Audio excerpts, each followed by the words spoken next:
It is Parallel Frequencies. I am Just Blane. This is Coco. You are the freaks. Hi, freaks. Lots of freaks out there. They are growing. They are growing in number. They are commenting. They want to be a part of Freaky Friday, which Can't is a wait couple for days. Freaky Friday. I love Friday. Yeah. We always say we love every day. I love Wednesdays. I love Tuesdays. I don't love Tuesdays. I like Tube Tuesdays, but I don't like Tuesdays as a general day of the week. I've never have. This week's Tuesday was rough for us. We had tech issues after tech issues. Tech issue Tuesday. Tech issue Tuesday is what we had. And today is Whistful Wednesday, but it's shaping up to be a pretty rough one too. I mean, nobody's gotten nuked. So at least there's that. We're still here. We're still here. For now, guys. But Whistful Wednesday today is a big one. But before we get to that, there was something else that just happened. Yeah. We went to the moon again. Yes. The furthest in space we've ever been. Allegedly. Except for the people living on the other side of the moon, guys. That's what Lindsay, every time it's mentioned, that's what Lindsay will say, allegedly. As far as we know. Yeah, that's something too. I am sure there are or have been secret missions. Yeah. I think humans have been further. I mean, that's further than we've ever sent them on record. Yeah. But what about the ones who get abducted? Where do they go? You have to ask them. If any of our freaks have been abducted by aliens, let us know where you went and how far, and if you were actually further than the people on Artemis 2. But I love the story of the astronauts being on the other side of the moon and seeing a bright spot that we've never seen before, and naming it Carol after the one astronaut's late wife. Yeah. And, I mean, that's incredible. Immortalizes her forever. That's incredible. How amazing is that? I mean, it's a spot that nobody will ever see till they flip around the backside of the moon. They go around the backside, but we know it's there now. I liked all the memes I saw too. I saw like, oh, here's the backside of the moon, and it made it look like butt cheeks. Yeah. I saw that one. I saw another one that said... That's the sonogram of my son. Oh, is it? One of my sons totally mooned us in a sonogram when I was pregnant. It was... I saw another meme that said, here's the first shot of the dark side of the moon, and of course it's the pyramid prism and a light shining through it like the Pink Floyd album. I love that one too. Yeah. But yeah, we went around the moon, slingshotted back, and they're coming back home. I think they're going to be home Friday. Okay, welcome back. Welcome back. Makes me feel like I haven't really done shit this week. Oh, There's some people that launched in a rocket, went around the moon, and they're going to come back. I've done enough. You have? Oh yeah. What have you done that's equivalent? I haven't done to the moon, but I mean, I'm raising 3 kids, podcasting, running a business. All right. I feel like I've done enough. I'm doing enough. Would you have rather went to the moon? Good question. Like, which one's more work? I'm not actually sure, but maybe I would have rather gone to the moon. I don't know. Now I like what I do. Yeah, seeing some of those pictures looked like a dream. Like it looked unreal, like a visualization, but they were real pictures. But that gets me to Whistful Wednesday, because the movie we are talking about today is it's like a fever dream. I know. Some people actually say, like, was this movie real or did I dream it? Yeah, but and I'm like, it could have been. It's a movie that you half understood but never forgot, and you always had it in your head. You've seen pictures of this movie. We're talking about toys. Yeah. Yes, this not Toy Story. Toys, Toys with Robin Williams, and this is like at his finest. I think so, you guys. When I first was sending this out, like, okay, we're going to do this movie, I didn't research it or anything yet. I just put it on the schedule. I said, this is the one we're going to do. I've been talking about it with somebody, so I was like, that's a good one for Whistful Wednesday. Put it on the schedule. And then I'm texting you, and I'm like, I am so sorry. I picked a movie we can't find. Yeah. It's disappeared. Do you know why we couldn't find it? Yes, I did. You researched. I researched. I'm glad somebody... I was like, why is this so hard to find? I can't even find it to rent on Amazon Prime. So I was like, that's got to be it's really buried. And basically, the answer I got was, it didn't do well enough. It slipped through the cracks. What? That literally, I'm quoting, Gemini, I think, was telling me. Slipped through the cracks because it didn't make even half of what they spent making this movie when it came out. It was not popular. It didn't do well in reviews. So the fan base, it just wasn't there. Which surprises me, because I picked this movie because when I was a kid, I probably rented it half a dozen, maybe more, maybe a dozen times. Rented it more times than you would have paid to buy it, probably. Probably. Yeah, I loved so this they're movie. saying that this movie's not out on streaming services or anywhere it can't be found because it's too bad? Pretty much. That is insane because Tell me, freaks, if you've watched it and you liked this movie as much as I did as a kid, do you think that qualifies? Do people really not like this movie? They really don't think it was good? I have seen some real shit out there before. Yeah. And this is not it. I don't think so. Honestly, I think it might have been more of the theme of the movie and the time it came out. Yeah. Is what maybe people didn't want to highlight. Yeah. Because maybe. you got basically a child's imagination if you gave it access to a defense budget. That's what this movie really is. Yeah. So maybe the timing of it. I wonder if it comes out today, if this is... I think this will be a revival, you guys. I think if we all start writing into a streaming service that will pick it up, we will get it back. Yeah. And it'll have this whole new rewatch revival. Let's talk about this, though, because this movie feels like walking into a dream where everything is soft, but something's off. Like something feels off. Bright colors, toy factories, innocence everywhere, but underneath it, military takeover energy. Yeah. And we're seeing that all over the place now. We've seen this since this movie came out. And what was the year? 1994? Yes. So this is 1994. 30 plus year old movie. Mm-hmm. And it's still, I'm watching it and I'm like, oh, this hits even closer to home now with some of the stuff. And back then it would have been over the top. You wouldn't have thought about some of this, but it's almost like somebody whispered, what if imagination had to fight control? And then they just hit record and added Robin Williams into it. Because it's the best part. Robin Williams, he plays Leslie, a grown man who never left childhood. And somehow that's both his superpower and his vulnerability, which is a huge character trait.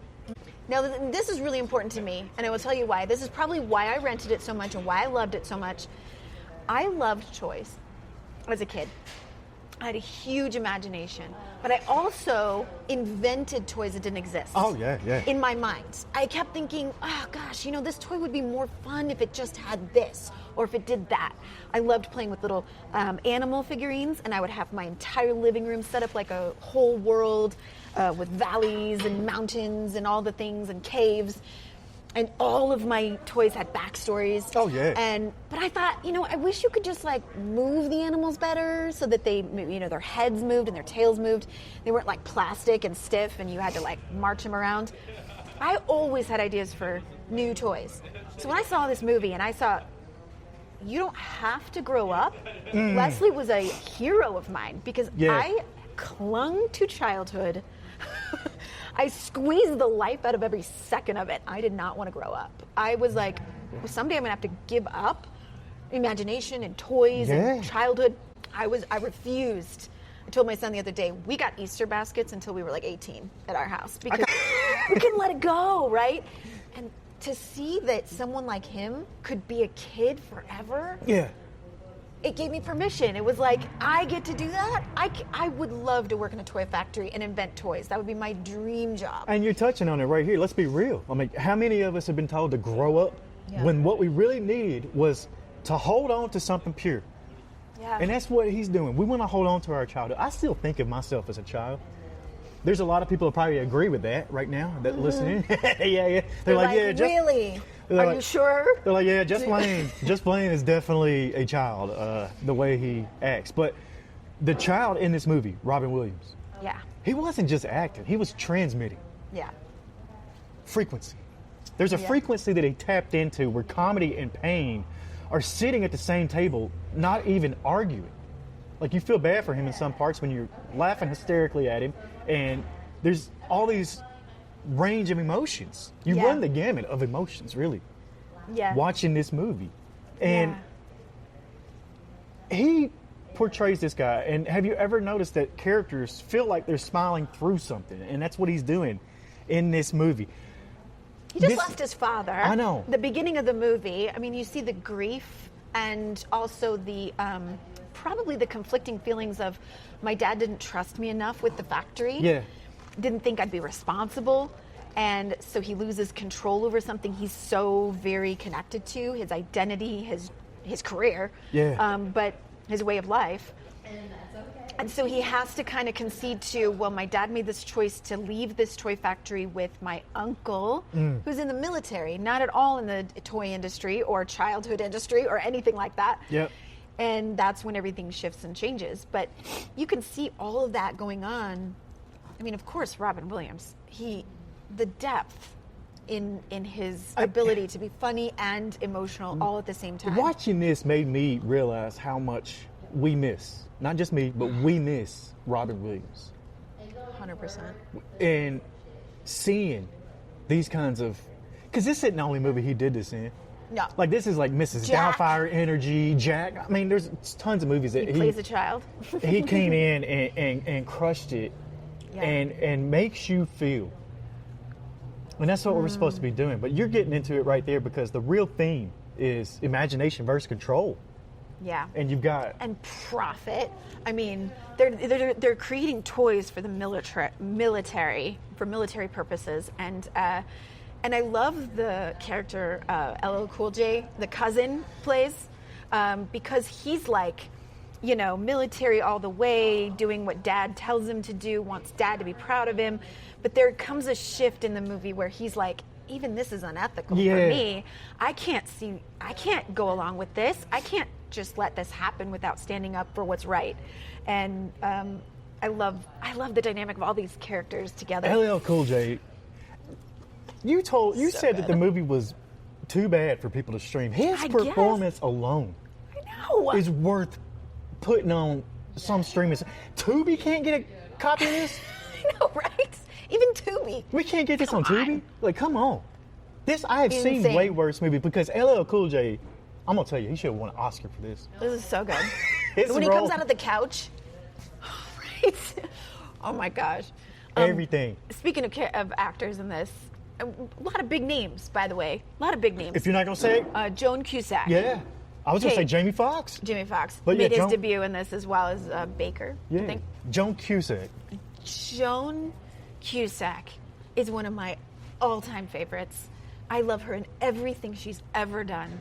But in this movie in particular, I think she was the character I related to the most. Oh, okay. Is that sad? I don't know. No. But singing in the bathroom, when she goes in and she goes, there's just great acoustics in here, and she's singing in the bathroom. She's not wrong. I love it. All of my hits come from the shower. Yeah, showers and cars. That's where we all do our singing.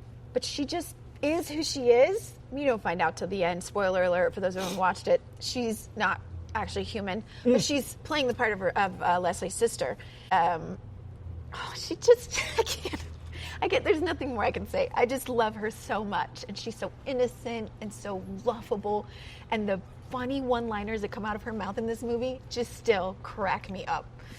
Jamie Foxx's debut. Yeah. That's not worth Tubi? That's not worth putting out there on the streaming service? Come on. Come on. I'm gonna start this. Starting a campaign. We're gonna start the campaign to bring toys to a streaming service. Back to every home. I think even, you know what? I've got a copy of toys. Maybe we just invite the freaks to Discord, and we'll watch it on Discord together.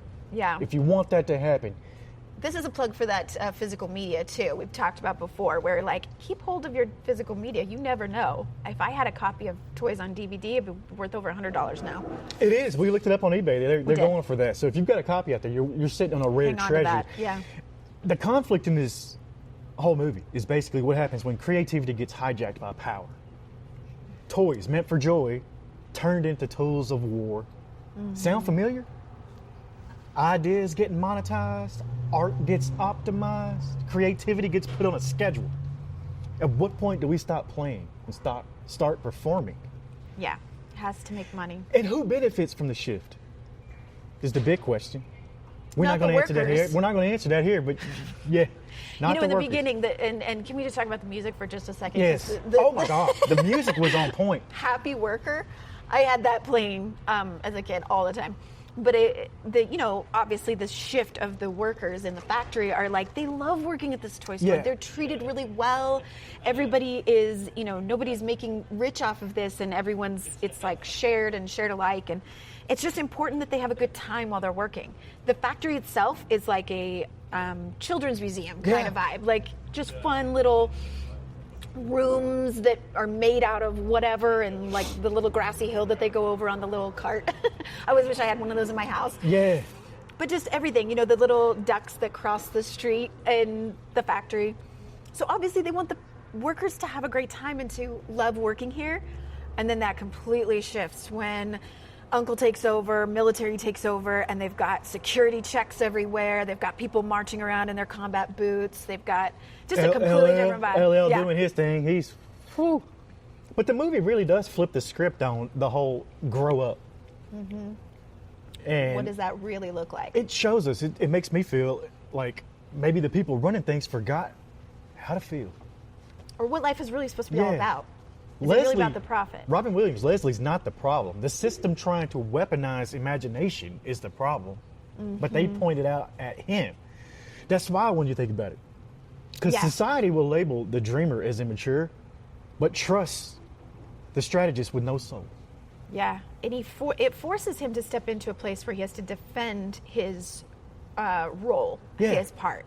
And in that way, he does grow up, or he does go into a place of like, more balance, I guess, more like there can be maturity and there can be responsibility, but we have to remember what the youthful energy is really all about and the values we hold in this factory. Yeah. And he gets to uphold that and like literally go to war for it.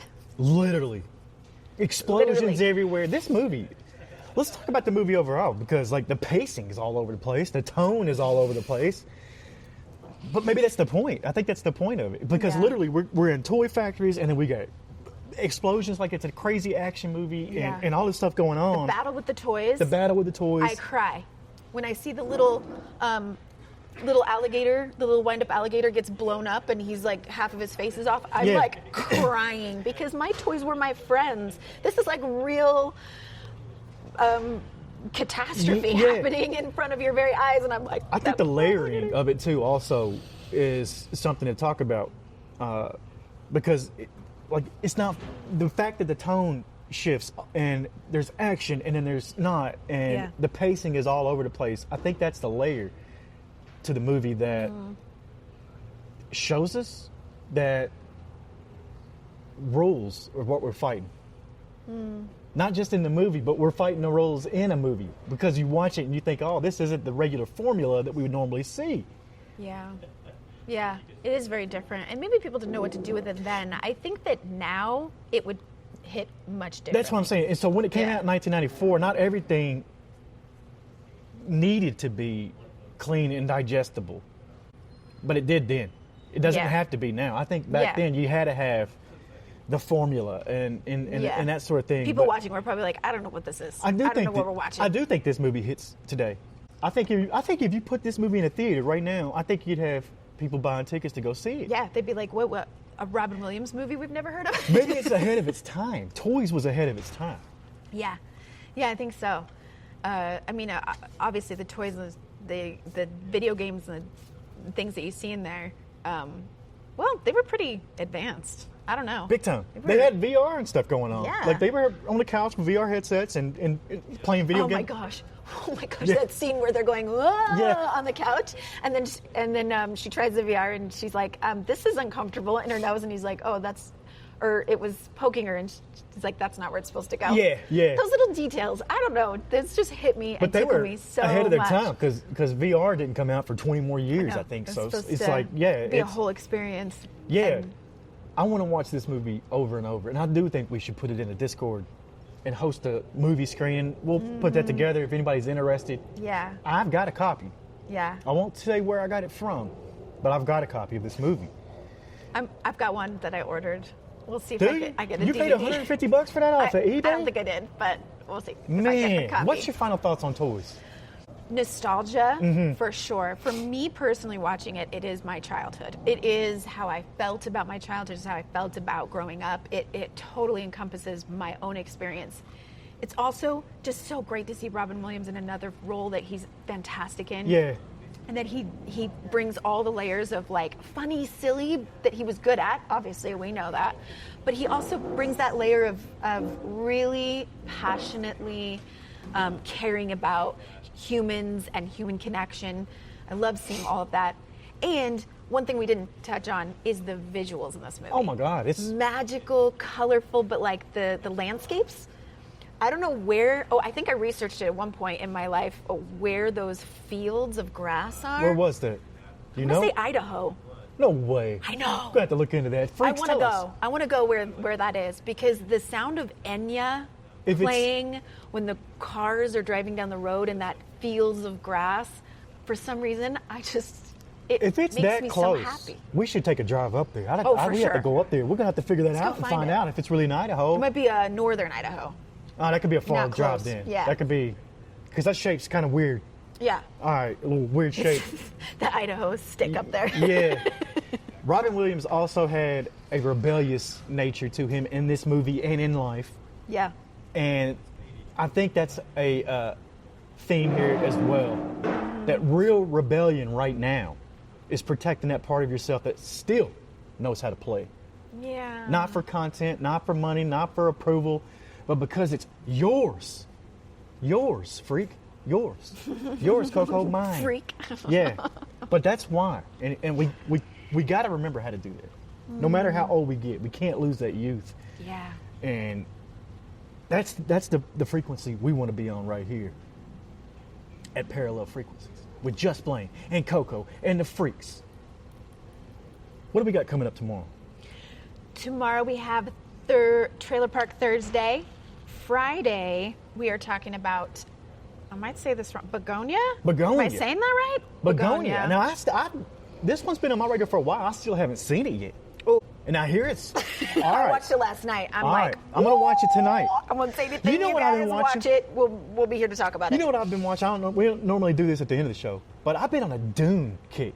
Oh, yeah. And realizing how big and how good of a movie and universe that they have built with this. That's good stuff. So we're going to have to break Dune down. Yeah. Dune 1, Dune 2, Yeah. Dune A lot of similar Prophecy, themes, too. Dune from 1980s, whatever it was, the David Lynch version. We got to talk about all of it. Yeah. But that's going to be it for this episode of Parallel Frequencies. We'll see you on the other side. 25